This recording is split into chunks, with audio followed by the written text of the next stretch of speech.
guys, welcome back to Only on Mondays. Thank you so much for clicking on this video, and yeah, I hope you like it and subscribe, and yeah, give us a follow, and we'd love to see that. So it's Kelly. I'm all by myself today. I know I had told you guys previously last week that me and Lynn were going to be back. We're going to be making some videos for you guys. But unfortunately, we did sit down and try to make this video 2 separate times, and both times we were interrupted by a certain just douchebag. So we were basically, okay, so here's the background story. I don't know if you guys really care, probably not, but I'm gonna give it to you anyways. Here's the background story. So basically, yeah, like I moved from Houston to Louisiana, where I'm from, where I was originally from. And so when I went back to visit, and me and Lynn were supposed to be making these recordings, we really didn't have a place to go and like do this. So my old job, where she still works and where Lynn and I actually met, you know, we went there and we were trying to use the office as like a pseudo recording studio, and like just to have a quiet place to kind of like bring you guys the content and just kind of get back on that level, get back on Only on Mondays, you know, blah blah blah. And so both times, like, we told the manager, who is like a huge D-bag, okay, so like, I don't know, he moved from Washington DC, and it's a whole story. Anyways, so this guy basically like storms into the office while we're recording and starts like loudly, like as we're recording the content, like, you know, talking about he's trying to find something. He's like, "Are you guys smoking weed in here?" Newsflash, we weren't. Just being extra fucking annoying. And so, you know, basically, long story short, our streams did not end up saving, because when I closed my laptop, basically an issue happened with my laptop. Just all kind of boring shit. So you guys don't care. But anyways, this is what happened. Long story short, Lynn is not here with me. I'm going to be bringing you guys this content by myself until I can get back with her, and we'll eventually stream again together one day. But for now, you guys have me. So thank you guys for clicking on. As you can see from the thumbnail, this video is going to be all about the, and I would call it a cult of transgenderism. I'm going to kind of bring you guys the stories that I have for you guys today, give you guys my thoughts, and lightly touch on like some things that me and Lynn talked about. Like, I don't want to speak for her because obviously she's not here, and I can't really, you know, give you guys any kind of details as it relates to her or her life, because that's for her to tell and not me. So yeah, we're gonna get into this, and as you guys can see from the thumbnail here, we have a picture of someone who is being like, I don't know, like held up or whatever on this like gigantic transgender flag. So he looks like she, whatever, it looks like they're living their best life. And then we have the oh so beautiful, oh so bold, oh so brave Lia Thomas, okay, with her bulge right there in her little swimsuit. So we'll be talking about this lady here, this lovely lady, and then we'll also be talking about the libs of TikTok. So we're going to kind of get into that first. I also have just the book, the Abigail Shrier book, Irreversible Damages, here, just as kind of like a little like caveat. It's not like we're going to be getting into that, but I thought it went with the theme. So okay guys, so let's kind of get into the first article I have, which I'm kind of late to the party on this, but it is about libs of TikTok. Okay, so we're gonna get into that first article now. So here we go. And like I said, y'all have probably already seen a lot about this libs of TikTok thing. Me and Lynn did get into this story whenever she and I tried to record our podcast twice, and she was kind of agreeing with me that like it wasn't okay for Taylor Lorenz to have doxed the libs of TikTok creator. So a small background story if you guys have not heard this. Basically, the libs of TikTok is an account who was an anonymous account, and this lady, all she did was go on TikTok, and she followed radical leftists, and then their content that they posted on their own TikTok pages that was free for anyone to view on TikTok, right? Anybody could search their content, view their content. It was public. So she would take this content and basically repost it as if to hold a mirror up to the radical left and say, hey, is this you? Is this you guys? Is this y'all? And it was them. And the thing is that the left doesn't like their ideas that are so radical that they're ridiculous to be shown and broadcasted back to them because it embarrasses them. It really shows and highlights the hypocrisies, the craziness of a lot of these ideas and these ideologues that bring these ideas to the forefront. So that's who the Libs of TikTok is. And then Taylor Lorenz is a quote-unquote journalist who wrote a piece basically doxing the Libs of TikTok. So this was an anonymous account. This is just a regular person who's going about their own daily lives, who amassed a huge Twitter following and became kind of like a right-wing, I guess you could call her, Libs of TikTok a journalist, but basically just developed a huge following for themselves. And Taylor Lorenz went out of their way to go and find this woman's family, try to make that information known to the public, and just did an all-around shitty thing by dragging this woman from anonymity into the public sphere when that's not what she wanted to do. So Lynn was kind of agreeing with me on that, and she was just basically saying that she thought, maybe the Libs of TikTok was promoting harmful or hateful content, which is the argument of a lot of people on the left, is that the Libs of TikTok is a bully. I don't think that's true. I don't think that reposting something that you posted yourself and just showing it back to you, and then people, maybe under the comment section or in repost, make fun of that, your point of view, that doesn't make the person who reposted your stuff a bully, okay? It just means that, maybe you need to reevaluate your point or reevaluate your mindset if you cannot defend or stand behind what it is that you're putting out on the internet for children, for people who might be vulnerable to consume, So, in other words, if you're going to get upset at the Libs of TikTok and call them a bully, why can't you stand behind what you're posting and just say, that's fine if the Libs of TikTok repost my stuff because I stand behind it. Where's that energy? Where is that at? So that's my whole thing with it, is that, the Libs of TikTok, they can do that. There's plenty of left-wing sites like Right Wing Watch that repost clips from America First, like Nick Fuentes' show. They repost him all the time, and he loves it. He gets mad if Right Wing Watch doesn't repost his stuff in a few days.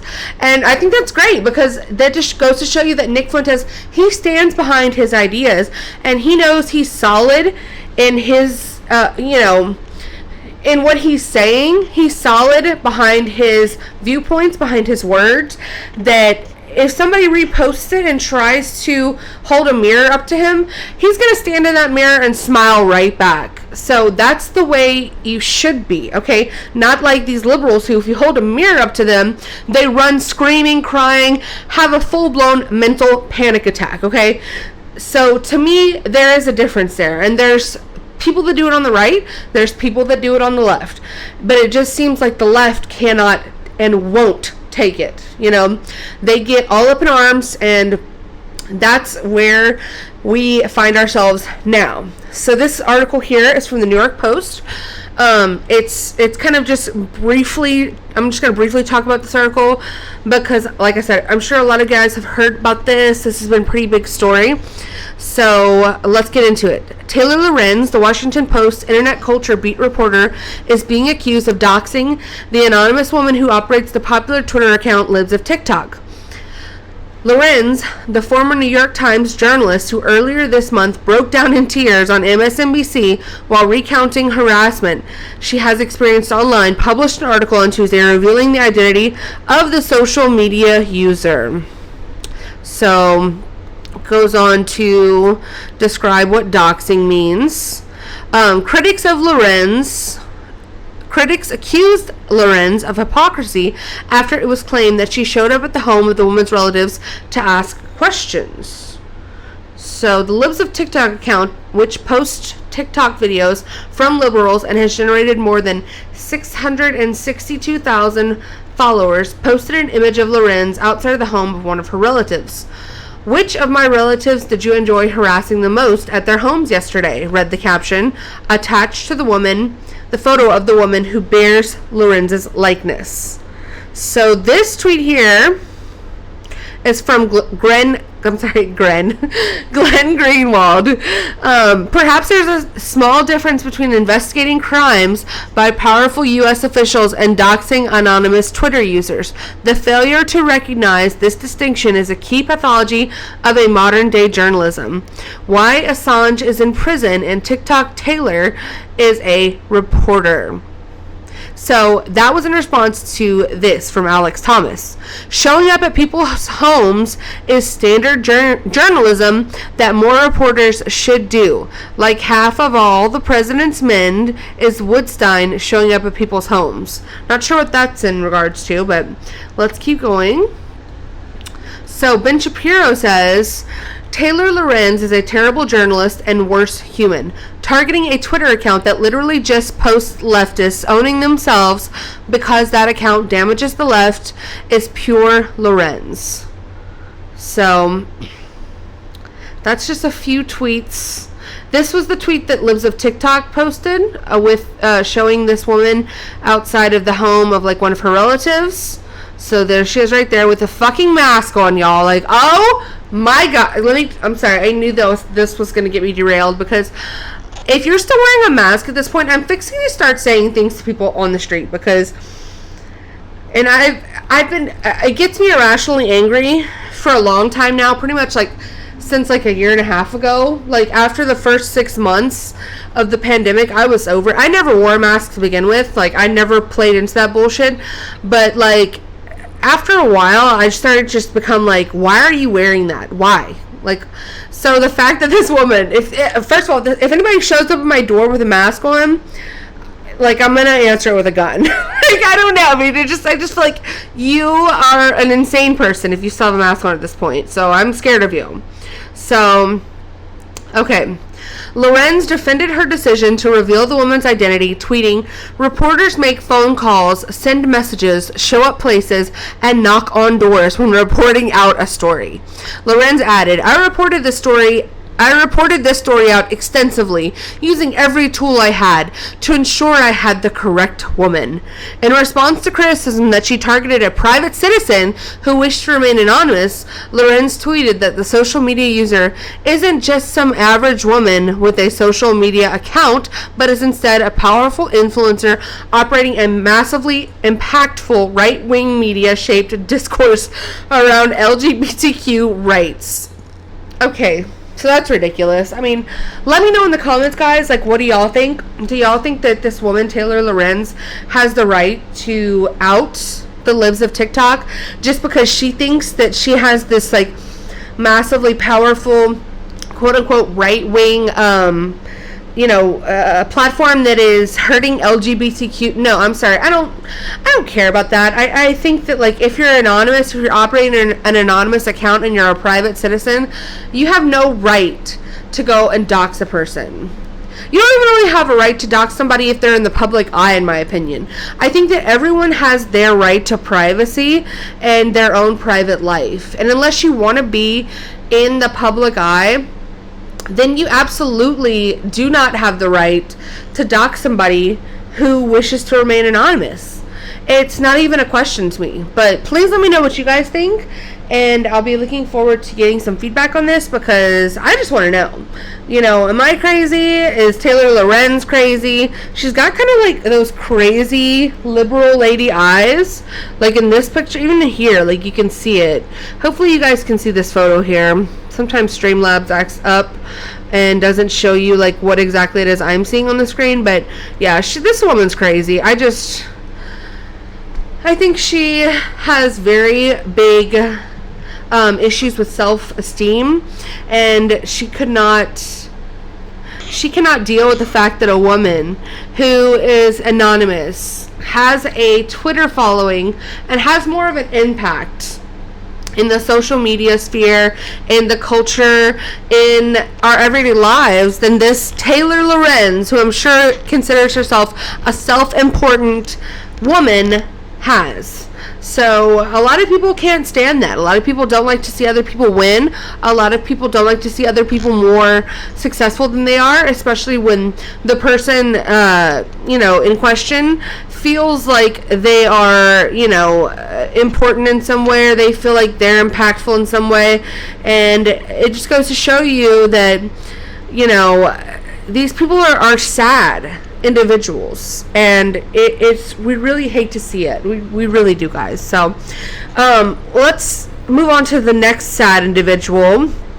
And Lynn and I kind of also briefly touched on this, like very, very briefly.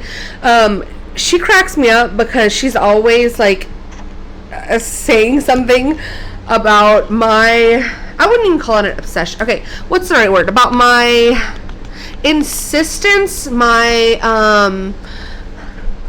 assertiveness about this topic, because I'm very opinionated when it comes to Lia Thomas, and she was arguing more against my point, which is fine. Like me and Len, we have very different viewpoints. I love her still, but she was saying that if somebody identifies as whatever they think they are, they should have a right to compete in that sex's sports. And I say absolutely not. And it's because we need to protect women. And men and women have biological differences that are significant.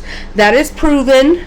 I will argue that fact all day. I don't really think that there's another way that you can sensibly argue it other than there are physical differences. So therefore, we need to protect women and their sports from men who may genuinely have those feelings and may genuinely think that I'm a man, but I feel like I should have been born a woman.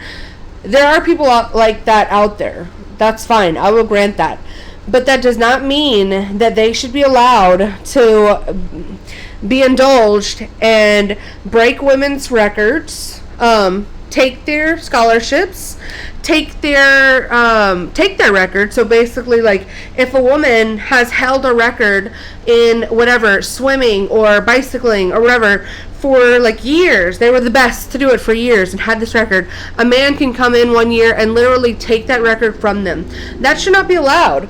So in the end, she and I kind of like came to an agreement of like, the only thing that I would like be willing to concede would like be a third league, basically, where anybody can compete. So like, if you're a trans person, if you're a straight person who just wants to compete with trans, or if you're a woman, if you're a man, if you're a non-binary, whatever the fuck you are, if you want to compete in the third league for everyone, y'all go over there and y'all can compete, okay? And maybe that can, I don't know, I mean, I was going to say like the Special Olympics, but that's not fair to those people either. So it's like, golly, there's so many things. But anyways, so please let me know in the comments also what you guys think about Lia Thomas. I have a lot of thoughts on her. I'm sorry. I'm going to use correct pronouns. In this person's case, I'm going to try not to like just like blatantly call them a he, but they are a man. They are biologically a man. So it is what it is, guys. We have to tell the truth in society. We have to be honest with ourselves and with each other, or else we're going to be living in a clown world perpetually, and things are just going to get worse. So this story is, I think it's like a tell-all from C, like yes in Spanish. Weird. I don't know what that is, but C.com. So it's called I Am Leah. The trans swimmer dividing America tells her story. And when I say her, this is from the article. This is not me calling this person a her. I obviously know this is a man. So Leah Thomas has dominated women's college swimming this season and has also become a lightning rod for controversy. Many, including some teammates, say she shouldn't be able to compete against other women. In an exclusive interview with Sports Illustrated, Thomas explains why she has to. Wow. Oh, see, Sports Illustrated. Oh my God. Okay, I get it, y'all. That took me a minute. Took me a second. But C is Sports Illustrated, SI.com. Get it? Got it. Good. Okay. Sorry, y'all. Okay, so fresh off of her final practice of the week, the most controversial athlete in America sat in the corner of a nearly empty Philadelphia coffee house with her back to the wall. Leah Thomas had done some of her best work this season while feeling cornered. On this January evening, her long torso was wrapped in a University of Pennsylvania swim and dive jacket, her hair still damp from a swim. Roughly 3 miles staring at the black line of the pool. She looked exhausted. As college students across the country were digging into their Friday nights, Thomas was thinking about her weekend plans. Sleeping, studying, and other grueling swim practice. Wow, how brave. Okay.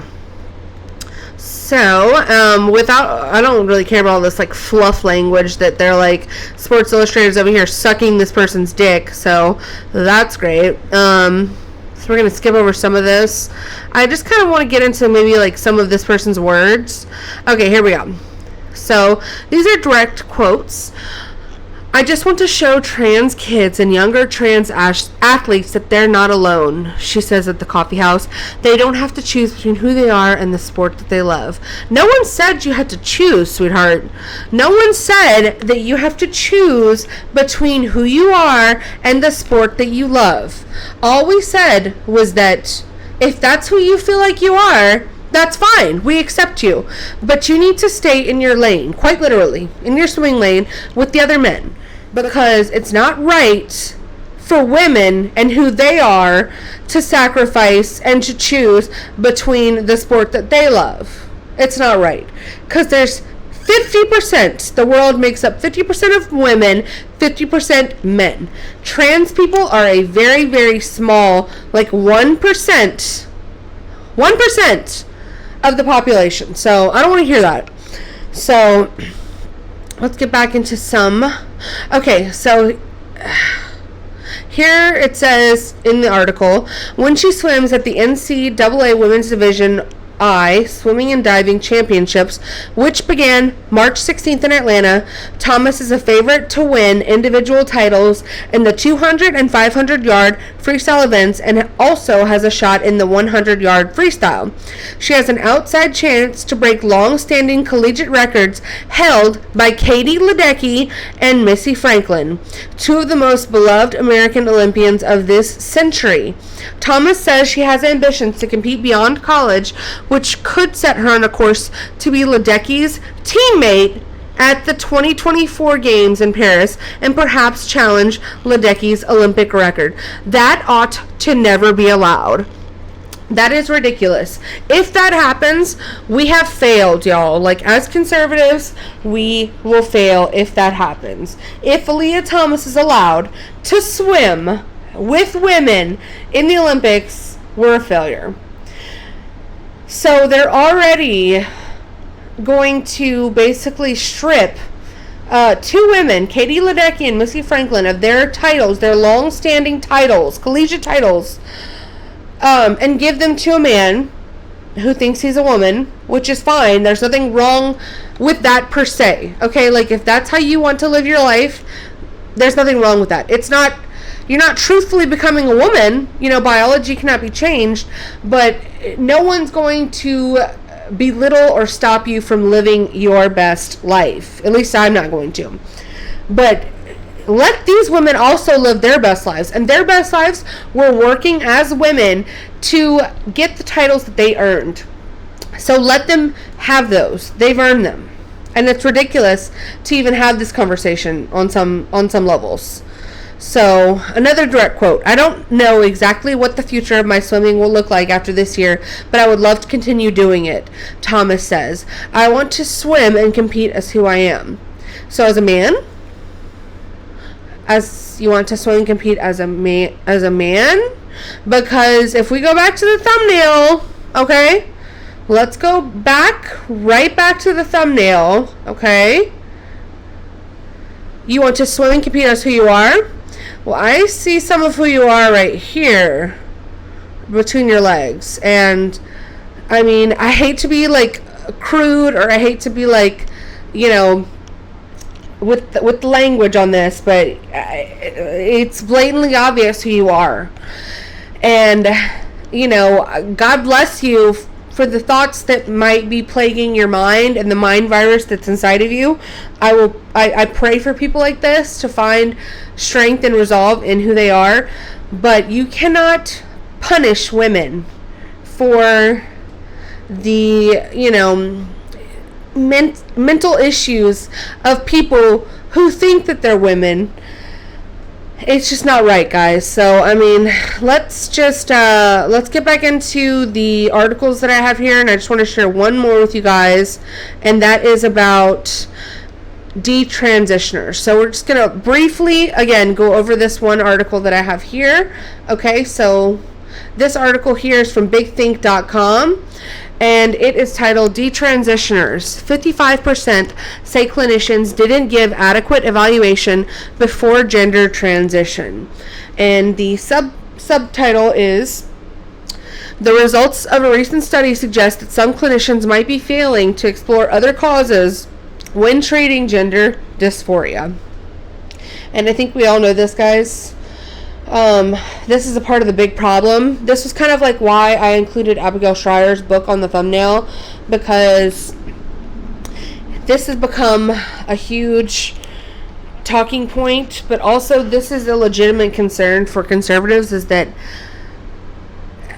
this has become a social contagion for a lot of little girls, and it's a huge liability, and it's going to be a huge point of contention and a huge problem for us in the future, because our girls and boys are being sterilized at a very young age. Big Pharma is using them as lab rats to get rich and to sell all of these transition surgeries, transition medications, hormones, all these things, to these young kids who are not stable in their minds, in age, in body. They're not old enough to be doing the things that they're doing and being allowed to do to their bodies. And come to find out, a lot of these clinicians are not even like giving the appropriate measures to make sure that these people are really gender dysphoric and really, quote unquote, transgender. So back in the day, before this was a social contagion, from what I understand, you used to have to go to therapy, like years of therapy, to make sure that this is actually something that was prevalent in your mind, that you really thought was a thing that was real for you, and you were harming yourself at the thought of having to stay in the body that you were born into. So, it was a really serious thing. It was taken seriously, and now that it's become more of like a social contagion, it seems like there's gender clinics and Planned Parenthood clinics that literally just give out hormones, and they give out injection shots to young girls just with informed consent. So basically, a young girl can go into a clinic, say, I think I'm a boy, and pretty much leave with injection hormones. which can potentially make that woman infertile, which is a huge deal, guys. If we don't think that this is an alarming, like five alarm fire, then I don't know where your head's at, because this is the future of our kids. This is the future of our country. This is the future of humankind that we're talking about here. This is messing with God's creations. I mean, so a lot of you might not think that same way. That's fine, but to me, it's unholy. You know, it's very, very bad. So let's get into this article just a little bit, and then we'll wrap it up, guys. So, okay. A recent study aimed to better understand the experiences of detransitioners. Detransitioners are people who typically had gender dysphoria, pursued transition through medication or surgery, and then either stopped taking medication or had surgery to reverse a prior transition. Although the study has multiple limitations, the results suggest that some clinicians might be failing to explore comorbidities and the greater context within which gender dysphoria can emerge. So the research on gender dysphoria and transition in Western nations reveals a couple of clear trends. For one, the rates of sex reassignment surgeries in adolescents being referred to gender clinics have risen sharply over the past decade, amounting to what researchers recently described as an international phenomenon. As these populations have grown, their demographics have been changing too. In the mid-2000s, the majority of adolescents excuse me, guys. Sorry. The majority of adolescents who sought treatment for gender dysphoria were natal males. But over the past decade or so, that sex ratio has decidedly flipped, with far more natal females seeking treatment and many deciding to transition. The exact reasons for these changes remain unclear. So, but read Abigail Schreier's book, and I promise you they won't be unclear to you anymore. It's a great book. I definitely recommend it to everyone. Irreversible Damages, so good. So, what is also missing in the research literature on gender dysphoria and transition is comprehensive data on a particular subpopulation, detransitioners, people who had gender dysphoria, pursued transition through medication or surgery, then either stopped taking medication or had surgery to reverse a prior transition, or both. Detransitioning is a controversial subject. Some transgender right advocates argue that media reports often exaggerate the prevalence of detransitioners and that such overestimates risk fueling transphobia, delegitimizing the transgender experience, and discouraging young people with gender dysphoria from pursuing transitioning, which is beneficial for many people. But the reality is, there's hardly any empirical data on detransitioners or the size of their population. Just interjecting here, but if you look on YouTube, the amount of detransitioner videos is staggering, y'all. It is insane. Like, I've watched several, and it breaks my heart for these women, y'all, because a lot of these women, because as we just read, it used to be mostly males that have gender dysphoria and that were transgender for the most part. There was a few far between or whatever, like Sharon Sunny Bono's daughter or whatever, who transitioned or thinks that she is a boy. I know that was like a famous one, but for the most part, it was mostly men turning into women or thinking that they're turning themselves into women. So now the detransitioner population is mostly a class of women, because when the social and cultural shift happened and it became more prevalent in women who thought that they were transgender, then of course you're going to see on the other side, you're going to see, let me get some water here, guys, because I'm like basically dying, I guess. Promise it's not COVID, swear. Even if it is, so what? So yeah, of course you're gonna see on the other side like a class of women, and it's really heartbreaking to see, because if you go on YouTube and search for like detransitioners, you'll find a ton of videos, and these women Like, some have very deep voices. Like, I watched this one girl who had, like, she had legitimately, and she was beautiful. Like, beautiful face, beautiful features, you know, very ladylike with, like, a man's voice. And it's irreversible. Literally, it's quite literally irreversible damage. You cannot go back. You will grow facial hair that will not go away. Like, you will grow a beard that you might have to shave for the rest of your life, even if you go back to being a woman. You might lose your fertility, your ability to have children, if you cut off your breasts. You can never go back. Like, you might be able to get implants, but you will never have your breast tissue. You'll never get that back. I mean, I just cannot, I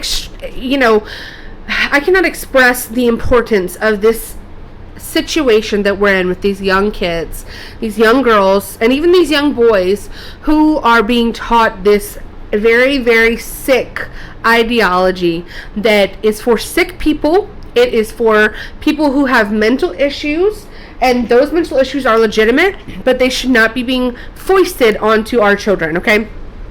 So let's just wrap up the article here. Detransitioning is a controversial subject. Oh no, sorry, I just read that. But the reality is there's hardly... Oh no, I just read that too. Sorry, y'all. A moment. Having a little, like, choking moment that lost my train of thought. So, a recent study aimed to shed light on the issue by surveying people who had detransitioned. The results published in the Archives of Sexual Behavior showed that the majority of respondents felt that their doctor or mental health professionals failed to provide them with an adequate medical evaluation prior to transitioning. What's more, most respondents did not inform their clinicians after they had detransitioned, suggesting that the total number of detransitioners could be underestimated. The study has limitations concerning sample size and anonymity, and the results don't provide a comprehensive overview of the detransitioner population. But the study does raise questions about how medical professionals are approaching gender dysphoria, and it highlights the fact that transitioning is a complex process that is likely to help some people more than others. So, let's look at this last part here. So, the study, conducted by Dr. Lisa Littman, a physician and scientist who researches gender dysphoria, centered on a 115-item survey completed by 100 people who reported that they had detransitioned. According to the definition in the study, detransitioning meant that the respondent had either stopped taking hormone medication or had surgery to reverse a prior transition, or both. About 2/3 of respondents were natal females and 1/3 were natal males. At the time of the survey, the respondents' mean age was 29.2 years. Guys, imagine before age 30, thinking that you're transgender, taking hormones, possibly getting surgery to change your gender, and then going back and having to take medication or reverse surgery that you had all before age 30. My God. Like, I pray so much for those people. They are very, very lost, and just, it's scary. Like, that scares me. Like, that's so young. Okay, so, the respondent's mean age was 29.2 years, and 80% identified as transgender, 15% as non-binary, and 3% as both. How the fuck can you be both? See, that, ooh, okay, moving on. About 96% of the respondents had taken cross-sex hormone drugs. A minority had undergone genital or breast surgery. Wow. Okay, so the survey results included encouraging factors. Social media and online communities were reported as the top influencing factors in leading respondents to believe that transitioning would help them. Pressure to transition.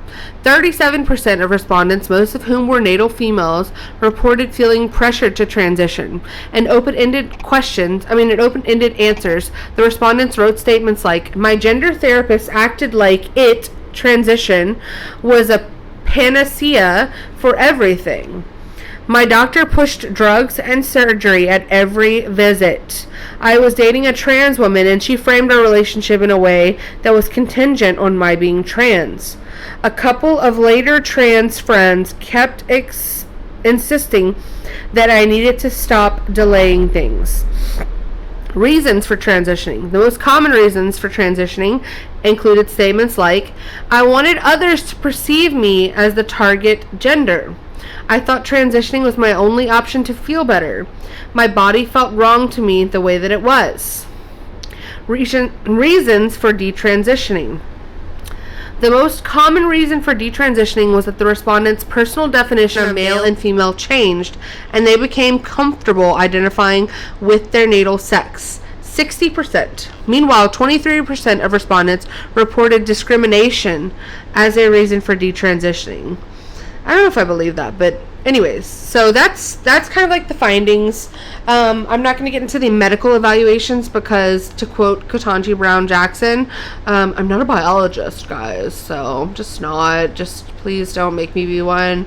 But yeah, so that pretty much that kind of does it for me today.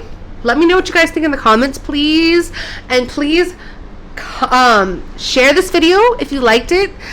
Give this video a like also if you enjoyed it, and thank you guys so much for giving me your time, and I hope you'll come back. I'll be doing another video soon, so yeah, maybe I'll see you guys next time, and maybe not, but I love y'all. Bye guys.